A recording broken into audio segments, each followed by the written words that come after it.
বিশ্বকাপের সেরা প্রস্তুতি কি নিতে পারছে টাইগাররা? জিম্বাবুয়ের বিপক্ষে দ্বিতীয় টি-20তেও ঘুরপাক খেয়েছে প্রশ্নটা।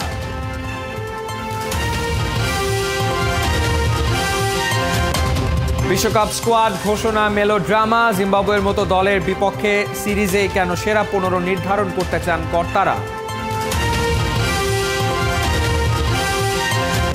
শীতাতাপ নিয়ন্ত্রিত ঘরে বসেই সাজানো হয় পরিকল্পনা, প্রচন্ড গরমে ঢাকা প্রিমিয়ার লিগে খেলছেন ক্রিকেটাররা।